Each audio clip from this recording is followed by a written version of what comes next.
ఒప్పుకుంటారు కదా! ఇంక వాళ్ళ అమ్మ, నాన్న చిన్ని వచ్చేసి వాళ్ళ అమ్మని, నాన్న ఇద్దరిని రెడీ చేస్తదనమాట. ఫస్ట్ వచ్చేసి వాళ్ళ అమ్మ రెడీ చేస్తది. వాళ్ళ అమ్మని రెడీ చేసి, ఇంకా నేనెళ్ళి నాన్నని చూస్తాను. నాన్న రెడీ అయ్యాడో లేదా ఇంకా అని చెప్పి వెళ్తది. వెళ్ళేటప్పటికి వాళ్ళ నాన్న రెడీ అవ్వకుండా అప్పుడే రెడీ అవుతుంటాడు. రెడీ అవుతుంటే, అదేంటి మా నాన్న ఇంకా మీరు రెడీ చేయలేదా అని చెప్పి ఇంకా భాస్యం అయన్నీ చిన్ని కడతదనమాట వాళ్ళ నాన్నకి.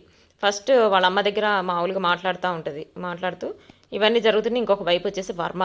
అసలు ఏంటి ఏం జరుగుతుంది ఇక్కడ అసలు అంటే మళ్ళీ పెళ్లి చేసుకోబోతున్నారా వీళ్ళిద్దరూ అసలు నేను బతకనేను బాలరాజుని ఏమనుకుంటున్నారు వీళ్ళు అని చెప్పి వర్మ ఆల్రెడీ ఒక రౌడీ ఫోన్ చేస్తాడు. రౌడీ ఫోన్ చేసి నువ్వు త్వరగా ఇక్కడికి రా అని చెప్పి టెంపుల్ అడ్రస్ చెప్తాడు. అక్కడేమో ఇప్పుడు ఉంటాడు కదా మహిని ముందు అక్కడి నుంచి పంపించాలని చెప్పి అనుకుంటుంటాడు. ఇంకొక వైపు ఏమో వాళ్ళ నాన్న దగ్గరికి వస్తుంది చిన్ని వాళ్ళ నాన్న దగ్గరికి వచ్చి నాన్న ఏంటి ఇంకా నువ్వు రెడీ అవ్వలేదా అదేంటి అని చెప్పి ఇంకా చేతికి పారాణి కాళ్ళకి పారాణి మొత్తం పెట్టి ఇంకా బాసింగ్ కడుతుంది. బాసింగ్ కట్టి ఇంకా పెళ్లి కూతురు పెళ్లి కొడుకు ఇద్దరు రెడీ అయ్యారు. ముహూర్తం టైం అవుతుందని చెప్పి పూజారి అంటాడు అనమాట.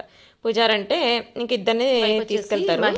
కాకపోతే ఇద్దరిని రెడీ చేసి టెంపుల్ నుంచి వెళ్ళిపోదాం అంటే చాలా హ్యాపీగా ఉంటుంది. వాళ్ళు ఇద్దరు తల్లిదండ్రులు కదా ముందు వెళ్ళాలి కదా క్లోజ్ చేసే టైం అయిపోతుందంటే ఇంకా అదేంటి ఇప్పుడు వెళ్ళాలని చెప్పి సర్లే వెళ్తాము అని చెప్పి అంటూ ఉంటే మీరు తొందరగా వెళ్ళండి నాకు కొంచెం పని ఉంది నేను వర్క్ చూసుకొని వస్తానంటే అదేంటి నువ్వు నన్ను వదిలి వెళ్ళన్నావు కదా ఇంపార్టెంట్ అయితే తప్ప అని చెప్పి వాళ్ళు మాట్లాడుకుంటుంటారు. ఇంకొక వైపు వచ్చేసి పెళ్లికూతురిని తీసుకొచ్చి ఇంకా పీటల మీద కూర్చోబెట్టడానికి పెళ్లికూతురిని తీసుకొస్తారనమాట. పెళ్లికొడుకు ఆల్రెడీ కూర్చొని ఉంటాడు. పెళ్లికొడుకుని తీసుకొచ్చిన వెంటనే ఇంకా వాళ్ళిద్దరికి పెళ్లి జరిపించేస్తూ ఉంటే ఇంకా వర్మ వచ్చేసి ఏం చేస్తాడంటే రౌడీని పిలిపిస్తాడు. రౌడీని పిలిపించినప్పుడు వీళ్ళిద్దరూ ఒకే చోట ఉన్నప్పుడు చూస్తూ ఉంటాడు. వీళ్ళిద్దరు మాట్లాడుకుంటుంటారు. ఏంటంటే కావ్య అడుగుతుంది ఇంతకుముందులాగా నన్నేమీ మోసం చేయవు కదా నా నమ్మకాన్ని ఏమీ ఒమ్ము చేయవు కదా అని చెప్పి అడిగితే లేదు నా ప్రాణం పోయినా నేను మారను మళ్ళీ అని చెప్పి ఇంకా తాళి కట్టించుకున్న తర్వాత ఇంకా ఇంట్లో అడుగు పెడతారు. ఇంట్లో అడుగు పెట్టినప్పుడు ఇంకా ఇద్దరు పేర్లు చెప్తారు. పేర్లు చెప్పేదంతా అయిన తర్వాత ఇంకా ఒకే ఆకులో తినమని చెప్తారనమాట. ఒకే ఆకులో అన్నం తినమని చెప్తే ఒకే ఆకులో అన్నం తింటారు. అది అయిపోతుంది. అది అయిపోయిన తర్వాత ఇంకొక వైపు వచ్చేసి సరళ ఫోన్ చేస్తుంది. ఏంటి ఇంకా ఇంతవరకు ఇంటికి రాలేదు అమ్మాయివి అని చెప్పి ఫోన్ చేస్తే ఇంటికి వస్తే అడుగుతుంది అనమాట. ఏంటి ఇంతసేపు నువ్వు ఇంటికి రాలేదు అసలు ఏమనుకుంటున్నావు చుట్టుపక్కల వాళ్ళందరూ ఏమనుకుంటారు ఒక అమ్మాయి బయట ఇంతసేపు ఉండొచ్చా ఇంత టైం వరకు ఉండొచ్చా అని చెప్పి అంటుంటుంది.